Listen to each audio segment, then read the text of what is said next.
লক্ষ টাকা রুজি করেন, কিন্তু দেখা যায় তার বরকত নাই। আছে কি নাই? বরকত নাই। 1 লক্ষ টাকা আপনি রুজি করেছেন, বরকত নাই। কিভাবে বরকত নাই? লক্ষ টাকা তো রুজি করছেন, এখন দেখা যায় মাস দেখা যায় ছেলে অসুস্থ, মেয়ে অসুস্থ, এই সমস্যা সেই সমস্যা।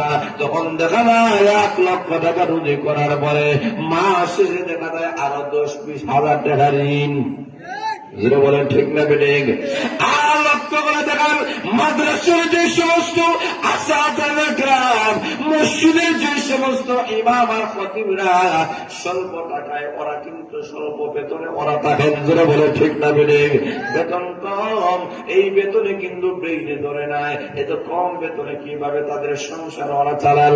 আল্লাহ ডাকবে তোমার জানো না, কারণ তাদের রিজিকের মধ্যে আমি আহকামুল হাকিমিন বরকত দান করছি। আর আসতে বলেন সুবহানাল্লাহ।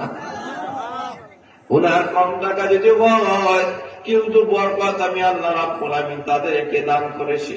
এই কারণে জীবনের সর্বক্ষেত্রে বরকতের দরকার আছে কি নাই? আরো জোরে বলেন আছে কি নাই? এই কারণে জীবনের সর্বক্ষেত্রে সব দোয়ার মধ্যে আল্লাহ নবী বিশ্বনবী রাহমাতুল আলামিন বরকতের দোয়া শিক্ষা দিয়েছেন। একজন স্বামী আর স্ত্রী যখন বিবাহ হয়ে যায়, আপনি গিয়েছেন বিবাহ অনুষ্ঠানে, তখন আপনি দোয়া করবেন। দোয়া আছে কি নাই? আছে কি নাই? দোয়া করবেন বারাকাল্লাহু লাকা ওয়া বারাকাল্লাহু আলাইকা ওয়া জামাআ বাইনাকুমা ফিল খায়র। যারা বলে ঠিক না বেঠিক? আপনি বলেছেন বারাকাল্লাহু লাকা, আল্লাহ বরকত দান করুন। যারা বলে ঠিক না বেঠিক? তাহলে বুঝে গেল এখানের মধ্যে যাওয়ার পরে দোয়া শিক্ষা দেওয়া হয়েছে বরকতের দোয়া। স্বামী স্ত্রী সাংসারিক জীবনের অভাব দূর হবে না যতক্ষণ পর্যন্ত আল্লাহর পক্ষ থেকে বরকত দেওয়া না হবে। এই কারণে স্বামী স্ত্রীর জন্য আপনারা আমরা যখন তারা অনুষ্ঠানে শরীক হব, এই দোয়াটি পড়ব, আল্লাহ তাদের মধ্যে তুমি বরকত দাও। জোরে বলেন সুবহানাল্লাহ। যদি আল্লাহ বরকত দিয়ে দেয়, এই স্বামী স্ত্রীর মধ্যে কোনো অভাব আর অনটন দেখা দিবে না। জোরে বলেন ঠিক না বেঠিক? তার বোঝা গেল জীবনের সর্বক্ষেত্রে বরকতের দোয়া আছে কি নাই? আরো জোরে বলা আছে কি নাই? আরো জোরে বলেন আল্লাহু আকবার। খানার মধ্যে বসলো বরকতের দোয়া, বিসমিল্লাহ ওয়া আলা বারাকাতিল্লাহ। আছে কি নাই? কেন দোয়া করবেন? তার কারণ হলো বরকত। খাবারে পেট ভরে না, যদি আল্লাহ বরকত দিয়ে দেয় পেট ভরে দেয়। কথা বলে ঠিক না বেঠিক? তাহলে বোঝা গেল আল্লাহ নবী রাহমাতুল আলামিন ঘোষণা করেছেন, অনেক মানুষ কোন খানা খায়, কিন্তু অধিক খাবার খায়, খাওয়ার পরে তার পেটটা ভরে না। কেন ভরে না? কারণ মিষ্টানি তার সাথে শরীক হয়ে যায়। যারা বলেন ঠিক না বেঠিক? কারণ খাওয়ার শুরুতে দোয়া নাই, শেষেও কোন দোয়া নেই। আল্লাহ নবী বিশ্বনবী রাহমাতুল আলামিন ঘোষণা করেছেন, আপনি যখন খাবারের মধ্যে বসবেন তখন দোয়া করবেন বিসমিল্লাহ ওয়া আলা বারাকাতিল্লাহ। যারা বলেন ঠিক না বেঠিক? এই দোয়া পড়ে আপনি যদি একটা খেজুর খান, সামান্য যদি আপনি পানি পান করেন, ওই পানির মধ্যে মহান আল্লাহ বরকত দান করে দিবি। এই কারণে লক্ষ্য করে দেখেন, বরকত এমন একটা জিনিস, যে জিনিস ক্যালকুলেটরের মাধ্যমে ধরবে না, ব্রেইনের মাধ্যমে ধরবে। কোন মানুষকে যুক্তি প্রমাণের মাধ্যমে বরকত দেখানো কখনো সম্ভব হয় না। যারা বলেন ঠিক না বেঠিক? আল্লাহ নবী বিশ্বনবী রাহমাতুল আলামিন আমাদের সামনে অনেক নজির দেখায় গিয়েছেন। আল্লাহ নবী বিশ্বনবী রাহমাতুল আলামিনের কাছে হাদিয়া চলে এসেছেন সামান্য দুধ। ওই দুধ রাসূলের কাছে হাদিয়া চলে আসলো। আবু হুরায়রা রাদিয়াল্লাহু তাআলা বলেন, আল্লাহ রাসূল বলেন, আবু হুরায়রা, ওই যে আসহাবে সুফা দেখা যায় তাদের কাছে দুধ বন্টন করো। আবু হুরায়রা রাদিয়াল্লাহু তাআলা বলেন, আমার মনে মনে ইচ্ছা ছিল দুধটা আমি একাই পান করব, কারণ সামান্য দুধ আমি খাইলেই তো শেষ হয়ে যাবে। জোরে বলেন ঠিক না বেঠিক? আমার তো আল্লাহ নবী বিশ্বনবী রাহমাতুল আলামিন আসহাবে সুফার বন্টন করার জন্য বলেছেন, তাহলে তো আমি দুধ পাবো না, তাহলে আমার তৃষ্ণা নিবারণ হবে না, আমার খিদা নিবারণ হবে না, অসুবিধা নাই। আল্লাহ নবী যেহেতু আদেশ করেছেন, আদেশটা আমি পালন করি। আল্লাহ নবী যখন বলেছেন, রাসূলের আদেশ তো পালন করতে হয়। যেটা বলে ঠিক না বেঠে? আল্লাহ নবী রাহমাতুল হুকুম পালন করতে গিয়ে আবু হুরায়রা রাদিয়াল্লাহু তাআলা দুধ দেওয়া শুরু করেছেন। একজন করে সাহাবা একরামদেরকে দুধ দিতেছেন, আর মনে মনে ভাবতেছেন আমার ভাগ্যে তো কোনো অংশ পড়বে না। আল্লাহ নবী তার চেহারার দিকে তাকাইয়াছেন, চেহারার দিকে তাকাইয়া আল্লাহ রাসূল মুস্কি হাসি দিতেছেন, আর মনে মনে বলতেছেন আবু হুরায়রা কি ভাবতেছেন আমি নবী বুঝতে পারতেছি। যারা বলেন ঠিক না বেঠে?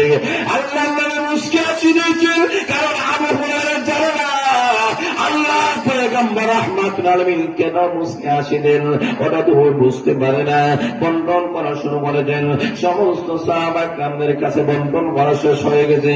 প্রত্যেকে তৃপ্তি সহকারে দুধ পান করে নিয়েছে, কারণ দুধ পান করার দোয়া আছে কি নাই? আরো জোরে বলেন আল্লাহুম্মা বারিক লানা ফীহি ওয়াজিদনা মিনহু, আছে কি নাই? আরো আজকে বলেন এখানে বরকতের দোয়া আছে কি নেই? কতগুলো আছে কি নাই? ফের বুঝে গেল জীবনের সর্বক্ষেত্রে বরকতের দরকার আছে। জোরে বলেন ঠিক না বেঠে? বরকত ছাড়া কখনো মানুষের শান্তি মুক্তি পাওয়া যাবে না। এই কারণে আমরা সবাইকে যখন বন্টন করে ফেললেন, আল্লাহ রাহমাতুল বলেন আবু হুরায়রা তাদেরকে জিজ্ঞেস করো আর লাগবে কিনা। আবু হুরায়রা রাদিয়াল্লাহু তাআলা জিজ্ঞেস করেন, ওরে নবীর সাহাবা একরাম আর দেওয়া লাগবে কিনা? তারা ডাক দিয়ে বলেন আবু হুরায়রা এত তৃষ্টি সহকারে পান করেছি, আর পাওয়া লাগবে না। আল্লাহ নবী বিশ্বনবী রাহমাতুল আলামিন এবার আবু হুরায়রা রাদিয়াল্লাহু তাআলা বলেন, আরে আবু হুরায়রা এবার তুমি দুধটা পান করে নাও। আবু হুরায়রা দুধ পান করে নিলেন, এবার তৃপ্তি হয়ে গেল। আল্লাহ রাসূল বলেন আবার পান করো। আবু হুরায়রা বলেন ইয়া রাসূলুল্লাহ, ইয়া হাবিবাল্লাহ, আবু আল্লাহর পয়গম্বর, আমার পেটের মধ্যে এমন কোন শূন্যস্থান নাই যে শূন্যস্থানের মধ্যে সামান্যটুকু দুধ আর দিতে আমি আর দিতে পারবো।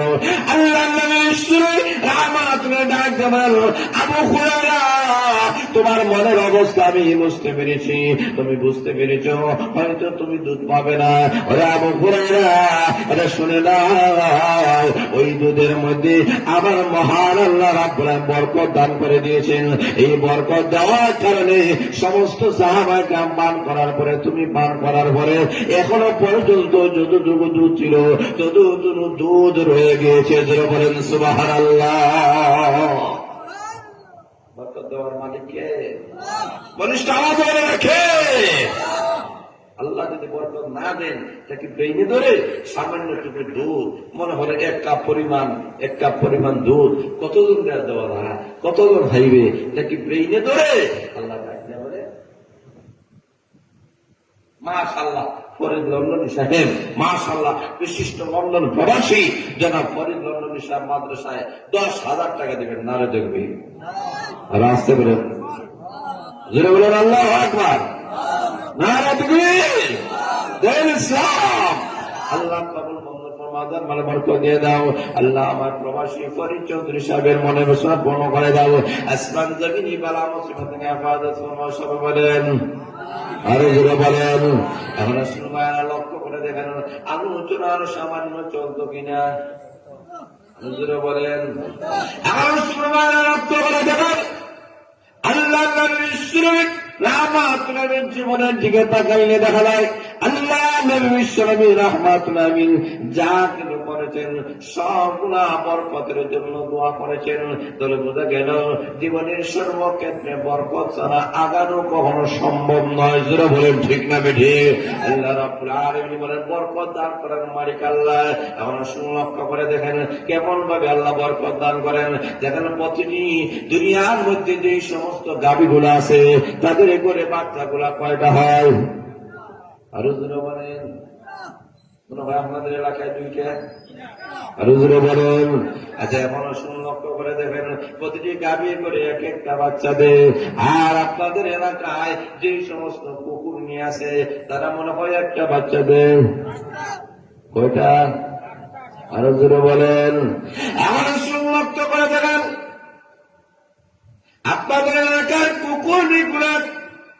অনেক বাচ্চাগুলো দেয়, কিন্তু টাকা দেওয়া নেওয়া অনেক বাচ্চা নেওয়ার পরে ওই বাচ্চাগুলা কিন্তু বাঁচে না। জুড়ে বলেন ঠিক না বেশি? শেষ হয়ে যায়, সংখ্যা বেশি কিন্তু বরকত নাই। জুড়ে বলেন ঠিক না বেশি? আর লক্ষ্য করে দেখেন, গাভীর গরু যে বাচ্চা হলো বছরে একটা হলো, আর কুরবানির সিজন যখন চলে আসলো, মুসলমান জাতি নাই একটা দুইটা নয়, অসংখ্য অগণিত সার গাভী গরু আর সবগুলা জবাই করে ফেলে।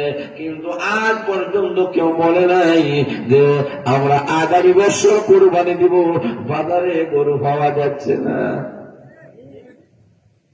এমন নিদান আইসেনি, করুণা আইসেনি, গরুর হয়ে করুণা আইসে আর হওয়া যায় না। জোরে বলেন বরকত দেওয়ার মালিক কে?